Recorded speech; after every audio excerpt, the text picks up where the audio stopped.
My dad works in B2B marketing. He came by my school for career day and said he was a big ROAS man. Then he told everyone how much he loved calculating his return on ad spend. My friends still laugh at me to this day. Not everyone gets B2B, but with LinkedIn, you'll be able to reach people who do. Get a $100 credit on your next ad campaign. Go to linkedin.com/results to claim your credit. That's linkedin.com/results. Terms and conditions apply. LinkedIn, the place to be, to be. Look around. You can find cars like these on AutoTrader, like that car riding your tail. Or if you're tailgating right now, all those cars doubling as kitchens and living rooms are on AutoTrader too. Are you working out and listening to this ad at the same time? Well, multitasking pro, cars like the ones in the gym parking lot are for sale on AutoTrader. New cars, used cars, electric cars, maybe even flying cars. Okay, no flying cars, but as soon as they get invented, they'll be on AutoTrader. Just you wait. AutoTrader.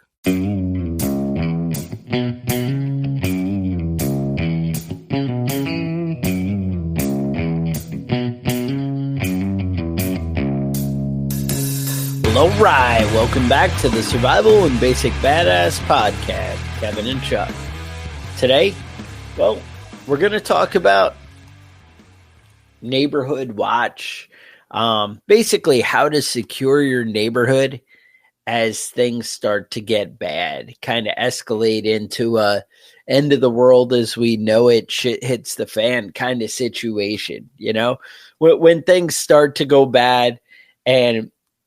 But can you like stay in the suburbs? I guess that's really what I want to kind of get into is if you do stay into the suburbs, how do you do it? How do you even try and make that work?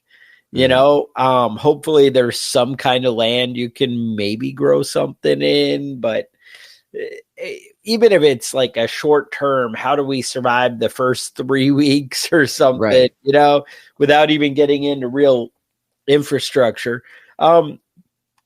Again, this is not how we would advise you to set up your situation. This is a kind of, I really don't have options. What can I do kind of situation. Right. Now, I will say before we get too deep into this, you know, make sure you guys like, subscribe if this is the kind of content you're looking for. You know, we'd love to have you back and enjoy it, but you know, don't forget to hit those buttons because it helps.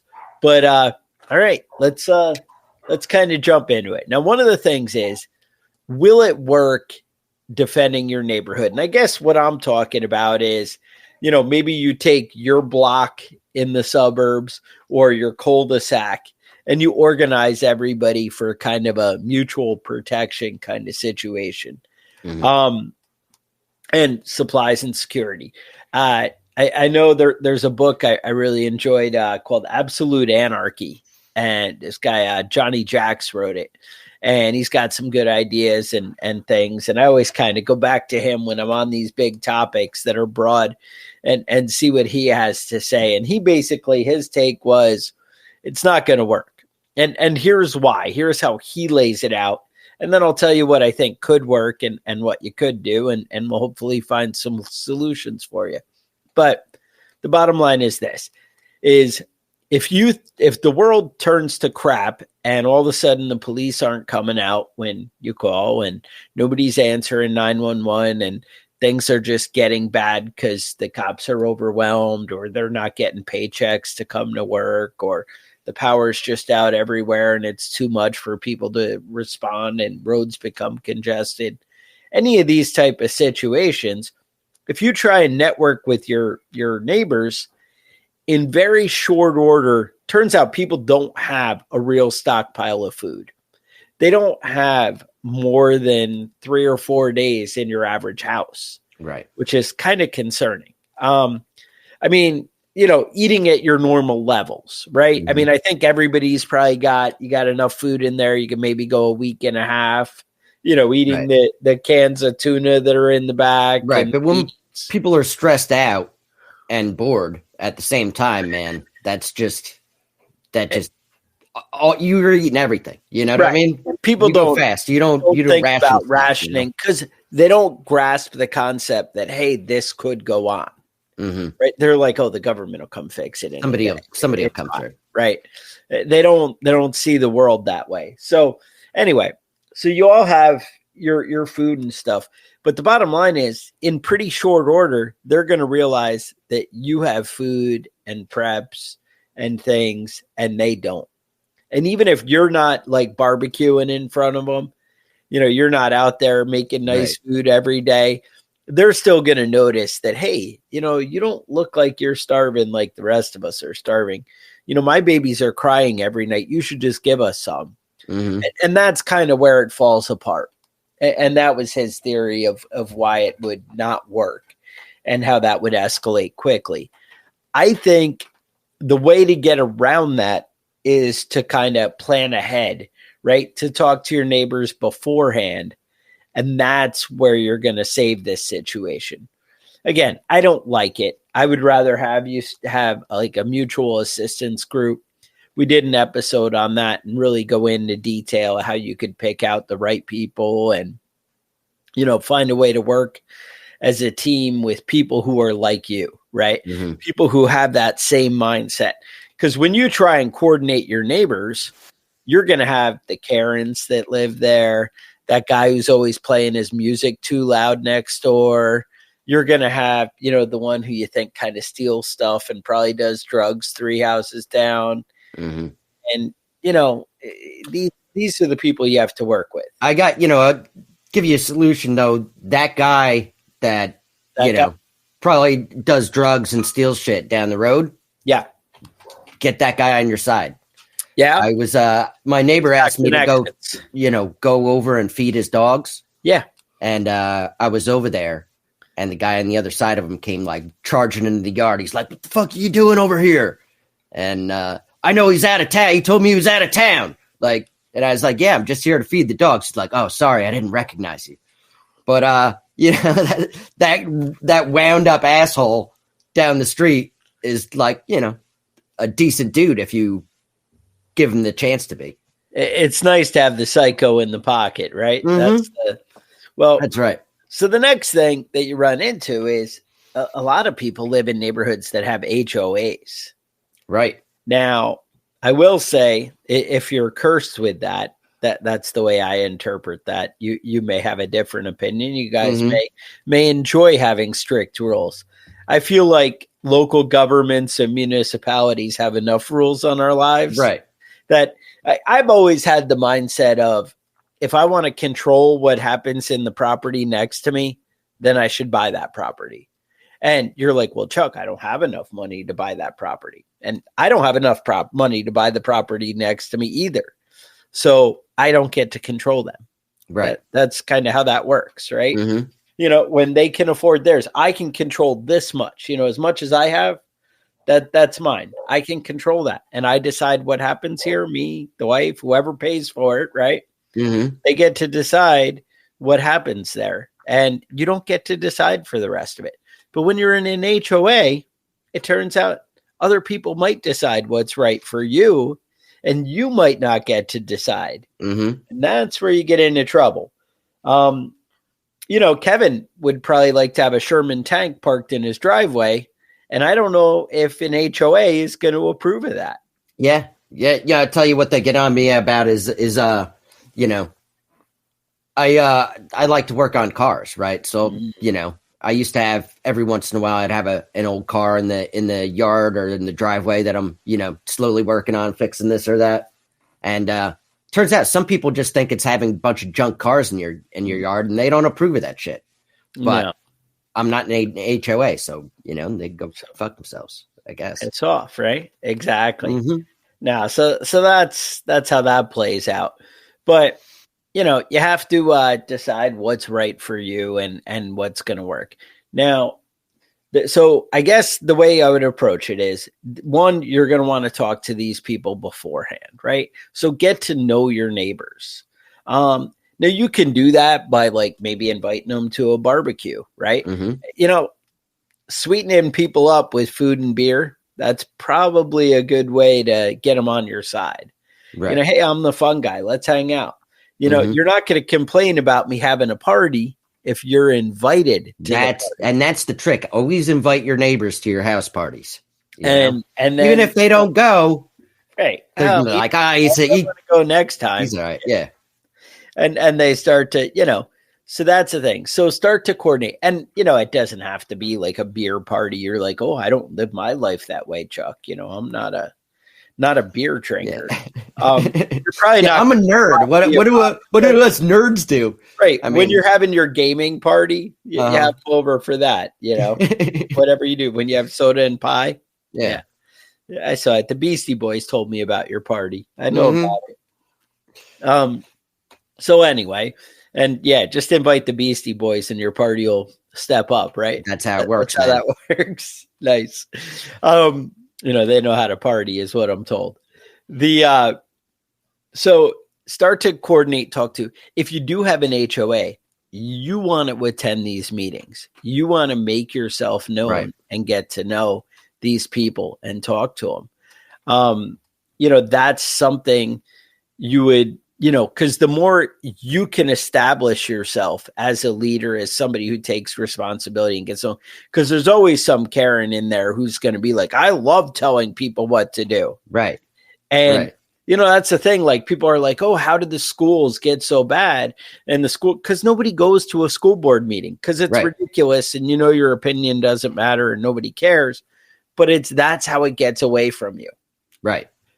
You can't, let that happen. And then your town, your village, wherever you live, probably has a monthly meeting where you can just come and you can use that as like a networking opportunity. You can use those as like spotting the Karens, this Karen over here, man, maybe she can help me out with this nonsense. I saw some lady was posting, asking for legal advice on a forum I was on. And she said that the kids, when she drops her kid off at school, the other kids make fun of her and call her a Karen because of her asymmetrical haircut. And she wanted to know if there's a way she could like sue to fix this. And then one of the replies was like, asking if you can sue a bunch of 8-year-olds for calling you a Karen is the most Karen thing I've ever heard of. Exactly. Yeah, it is.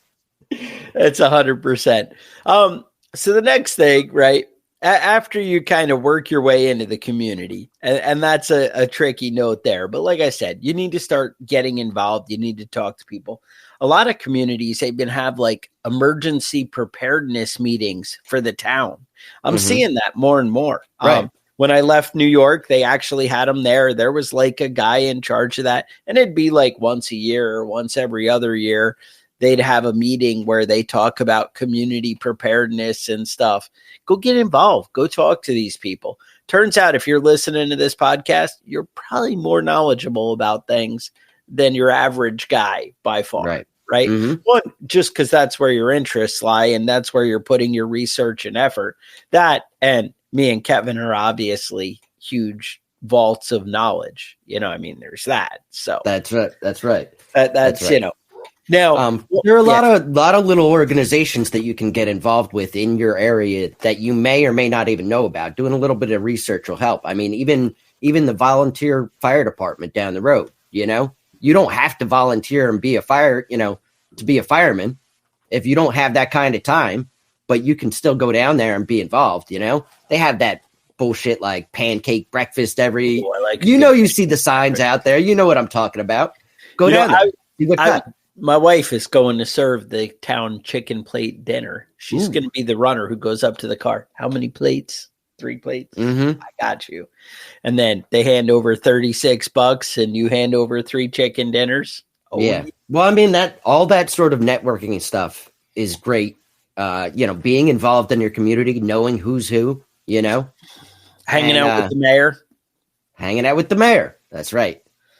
Oh, dude. Yeah. So my town is growing. Now, mind you, I live on the outside of town. My town is like population, like 200 people. And, we have like a post office and a hardware store and a mechanic and a Dollar General, of course.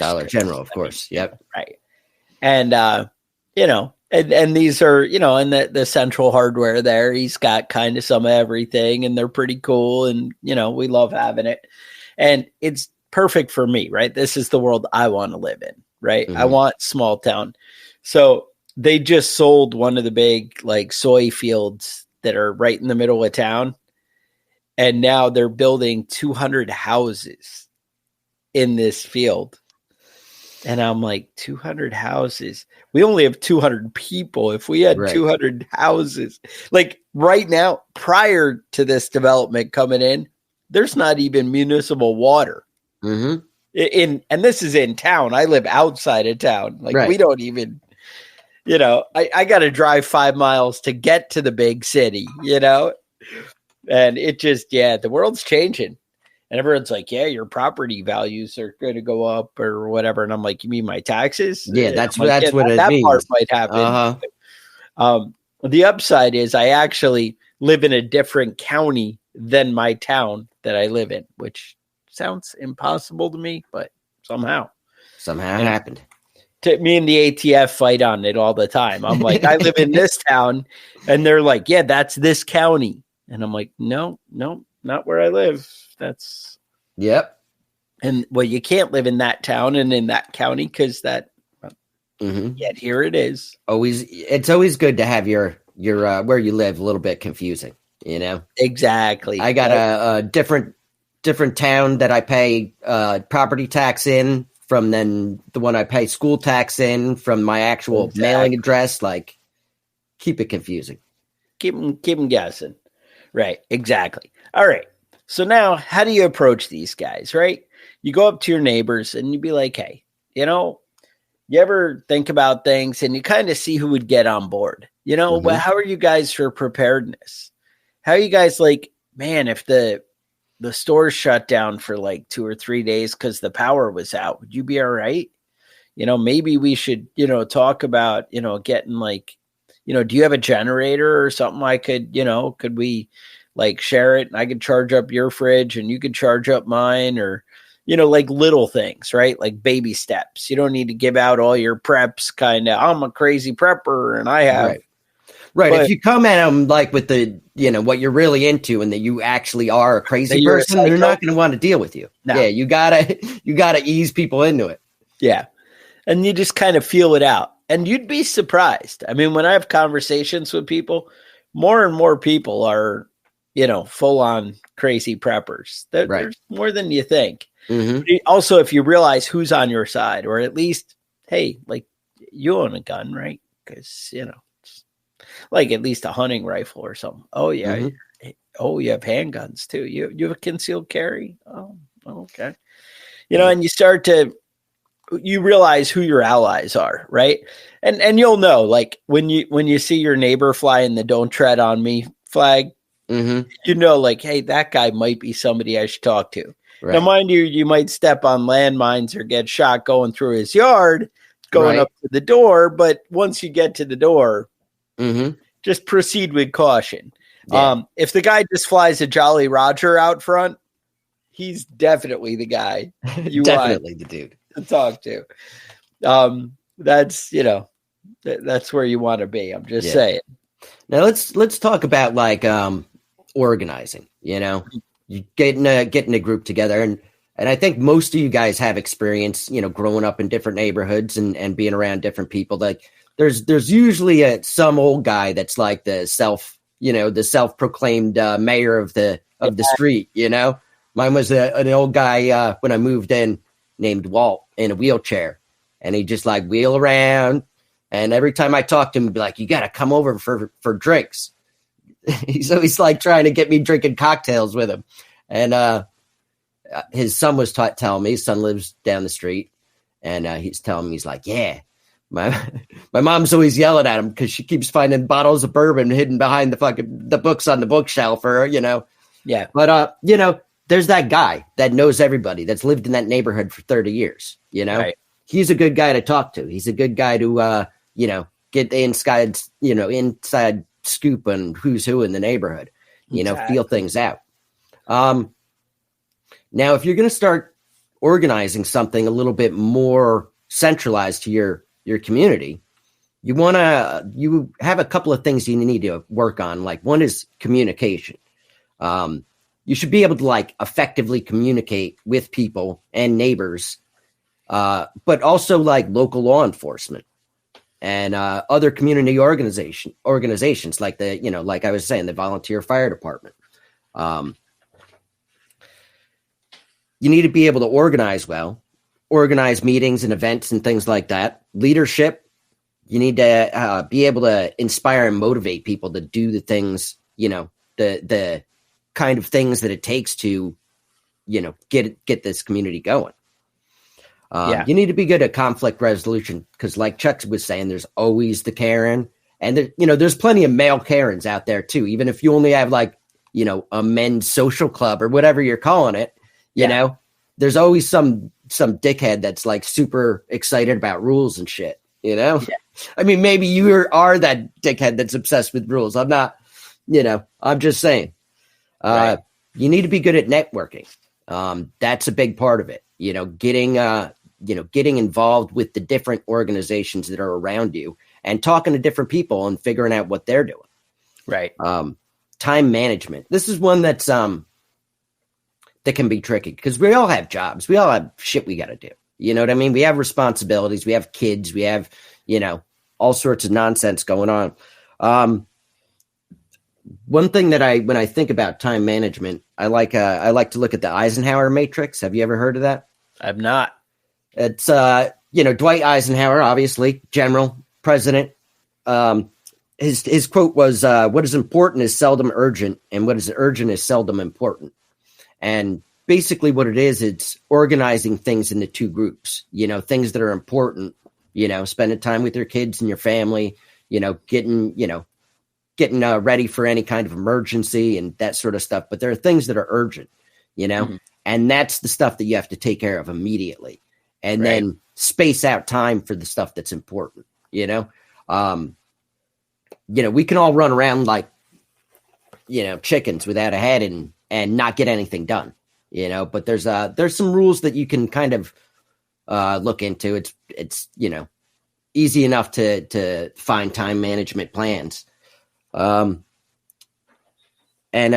are basically the things that you need to think about when you're starting a community group like this. Yeah. Another thought, I mean, that's it. You do need to think a kind of a command structure. And I hate to say it, in any kind of situation like this, you really need a clear leader and somebody to take charge and whatever, and organize and handle and make decisions. You can't do things by vote, right? Like we all know that, socialism doesn't work because it's like, oh, the one guy has food and we all vote that he gives it to everybody. Right. And, oh, you're outnumbered. Sorry, buddy. Mm-hmm. And that's how that's going to play out. No, I will say you catch more flies with honey. And by that, I mean, if you're like, hey, I am somebody who's been preparing, and because I knew something might happen, I have these 3 50-pound bags of rice that I have to give to the community that I have extra, might buy you a little friendship. Right. Right. Maybe it's not rice. Maybe it's whatever, you think is going to buy. I mean, Kevin, I know it's a couple of 24 packs of Miller Lite.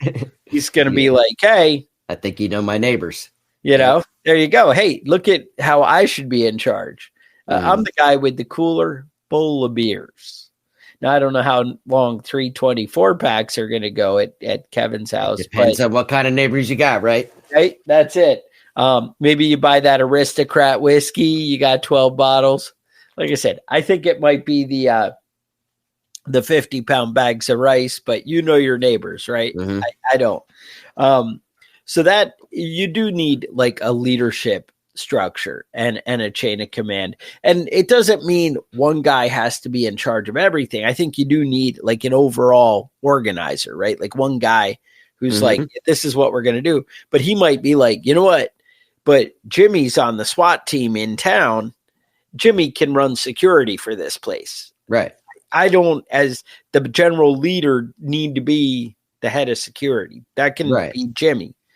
And, same thing. You can put Susie the gardener in charge of, all the farming and planting and, organizing that. You don't need How to be sexist, dude. Susie could be in charge of the SWAT team and Jimmy could be a gardener. Yes, Kevin, you are right. I was wrong. Another thing, you got to think about like some of the first things that are going to come up are like water, right? If water shuts down, you might have that reserve of water for a while, but it might go away. You need to have a plan. And then if things are going to escalate long term, you need to think about a plan for sewage. Mm-hmm. One, you have to think about a plan where sewage isn't going to back up into your house. Right. And two, what are you going to do with future poos? Right. Mm-hmm. And, you can all have outhouses, but if you set those outhouses up in a certain section of the neighborhood, you could maybe avoid contaminating and spreading bad things. Right. And just smell, that fat bastard that lives next door to you, his shit smell like something died in his ass. No, and you don't need that just either, right? Yeah, no, you don't need it just escalating. So you need to think about these things. There's certain things. So again, it depends what suburbs mean to you. If every house is 10 foot away from each other, planting and gardening might be tough, but usually even those neighborhoods have like some green sections of grass, like on a corner lot or something that, whatever. But you need to think about, right? Somebody in charge of like gardening or farming, livestock, if that's a thing. And always, keep in mind, like there's always guerrilla gardening stuff you could be doing right now. You know Absolutely. What I mean? Food preservation, food service, hunting and fishing, entertainment, security, security patrols, right? So that's another thing you need to think about is laying out your neighborhood. Where is your neighborhood most vulnerable, right? So the first 3 or 4 days without power, people are going to come up the street, right? They're going to come to that main, kind of, like I said, if you're like on a cul-de-sac, they're going to come where they turn onto your street. Maybe having a roadblock and setting up something there. Maybe come day 2 or 3, you need to set up some kind of overwatch, right? Somebody who kind of got their back. Maybe somebody who can see a little further what's coming up the road. Right. Hey, I see a large herd of 20 people walking towards the end of our street, and maybe we need to bring the security force up to our regular gate guys to back them up. That kind of thing. That's something you want to plan about and think about. Then as time escalates, well, yeah, but what if somebody just came in the backyards and, hit this house and robbed, Johnny's house last night and they had a little home invasion? So are there ways that you can secure kind of the back? Do you have natural barriers like a lake on one side or a mountain, cliff on the back side, or even briars and things like that? Maybe putting up some fences, maybe planting some shrubbery that's going to keep people out, as a perimeter in your backyard. These are the things, if you have another development and houses behind yours where there's a stockade fence between the two of you, that's something. And then even networking and talking to your neighbors behind you, if they know they're not going to be attacked by you and they're not going to attack, they're not going to attack you, you're not going to attack them. And it goes both ways. That's one defense that you don't need to worry about. Right. So that's the thing. Being a community and helping your neighbors is a big thing. But I would say finding a way to get water for your street is going to be probably priority number one. And then setting up that community. But the more you can secure your neighbors around you, and honestly, if they're dependent on your well or something, that also kind of helps. But remember, they might want to just take what you got. So you got to find that happy balance.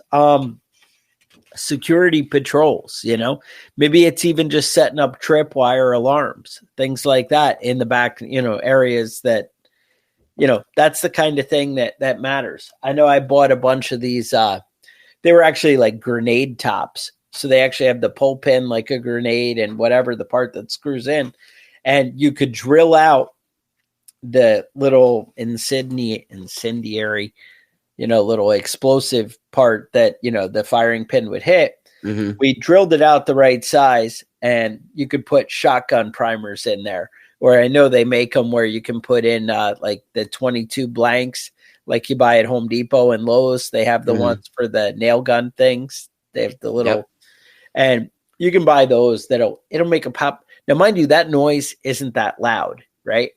If I'm in my house with the doors closed and everything, I might not hear it. But if you had somebody out on watch, they probably would hear it. If they're out on the front porch or they're, at the end of the street and they're not that far away, they might hear these things going off. And again, they make ones for shotgun rounds and different things. You can, look into what's necessary for your neighborhood. You need somebody who's going to really run security. You're going to need somebody who can do medical, maybe communications. Do you worry about outside, just even monitoring what's going on in the rest of the world? That stuff's going to matter. Scavenging and all that kind of stuff. That stuff matters. Maintenance, taking care of equipment, gathering supplies, maybe sending somebody out to go get, go hit up the pharmacy or the vet clinic to, that's going to be risky because that's where all the drug addicts are going. But see, that's why it's good to know the drug addict neighborhood, right? You know the drug dealer down the street, man. Yeah. But the more you guys talk about and discuss this stuff beforehand, people can get prepared. And the more people can have supplies, the more people, hey, are we really light on gun ownership in the neighborhood? Is that something I need to, bulk up in my supplies? And the thing is, you can buy a couple of really cheap guns that you can, guns don't have to be expensive. Right. They can be $200 or $150 or, whatever. I don't know. Yeah, you can get a used shotgun pretty inexpensive. Yeah. It was funny because I know when I wanted to get into hunting, one of the counties near me had a restriction where you could only hunt with a shotgun. And I didn't have a shotgun. Like I had a tactical type shotgun, but I didn't have a hunting shotgun. And basically it didn't have sights on it, what I had. Right. And that was really the thing. And I went to the local store and there were a couple other requirements that mine didn't meet. And I was like, what do I need to get the cheapest shotgun? And they showed me all kinds of junk and, things that were $150, $200, and they were like so sloppy and dangerous and whatever. And then the guy's like, I can just order you like a Mossberg Maverick, which is like Maverick is made by Mossberg, like their cheap version. And he's like, I can get you a nice one for $199. And I'm like, oh yeah, let's do that. But you had to plan a little bit, and that's the thing. Like you can maybe work out the right thing for, yourself, that kind of stuff. But talk to your people, find out the skills they have, find out where you're weak. And that's the thing. Like, so somebody's maybe an EMT or a medic or a nurse at the whatever. Do they have any supplies in their house? Is there any way they could stockpile some supplies in the house? If you might want to stockpile some supplies to be able to share to them if you can't really get them on board, because sometimes they might not see the other stuff as practical. Like, oh, I would never do anything outside, of my professional thing. I don't want to get sued. I don't want to whatever. But then when you have those supplies and they have the ability, they have a duty to, kind of take care of people. So see what you can do. Right. That's the way it should be. But, who knows? Yeah, I think everybody has a nurse or an EMT living in their neighborhood. I don't understand how that is, but every place I've lived has kind of been that way. I remember I used to live next door to this guy, and his wife was just like a big mean woman, always like bossing him around and shit. And one day they were moving away, and he was packing the truck, and she came out and started trying to boss him around. He's like, listen, there's a peacetime general and a wartime general. This is wartime. Go back in the house. And she turned around, went back in her house. Oh, shit. There you go. You got to run it like that, right? I don't know. But find a way to network. But think about security. Think about setting up, where are the hides? Where could I set up a sniper situation? Mhm. Where could I set up an Overwatch? But the thing is to have enough people to do this. Obviously you're probably more likely to be hit at night, at least during the beginning of, a downturn. That first, because that's when the gangs feel safe, under the cover of darkness, I guess. That's where evil lurks, right, Kevin? Right. Evil's out of Evil comes out after dark. And that's what you want to do. You want to plan for that. So, yeah, you got to plan for the werewolves and the vampires, man. Right. So the best advice, I have for this, though, is talk to your neighbors beforehand. If this is your play, you want to get to know each other. You want to get involved. You want to establish yourself as somebody who's friendly, somebody who, is kind of a go-to, and then just start to nudge and encourage everybody to move in the right direction, right? But I would say if your plan is really to work with people, you need to buy some extra preps. And like I said, they can be super cheap stuff. It can be $100 worth of 50-pound bags of rice right now that you set aside. Or, what I found out is super cheap is pancake mix. Go to Sam's Club, get the big bag of pancakes. And if you could do pancakes in the morning and rice in the afternoon for a couple of weeks, that would buy you a lot of friendship. And, but if you talk and you organize and you get a couple people to do the same thing. Now, I understand we need protein and we need things to live and whatever. Yeah. But basics are going to carry you a long way in helping out with, buying you friendship. And you can go a long way on rice and potatoes, Yeah. No, exactly. And that's the thing. I mean, even better. But my best advice is move out of the town and go back to the country where you can have get out in the middle of nowhere. And, whatever. Get out of that cul-de-sac. But if you're in there, you got to find a way to work with the world that you have, right? I mean, we all have to work. We all have to have a job. And there's certain quality of life that people don't want to give up. And I don't blame them, right? You want to enjoy life, right? We can't run around living in fear. The whole point of prepping is to live. And if that means you have to create a lifestyle that you don't want in any way, that's not living, right? Right. So just keep that in mind. But with that, I would say, you guys have show ideas, thoughts, concerns, email us at preppingbadass@gmail.com. I will put a link to the Facebook group. I'd appreciate it if you're not there. We have a new group. I'd recommend you guys check it out. We also have a website. I have the link in there that takes you to all the different things, to the store. We got some cool t-shirts.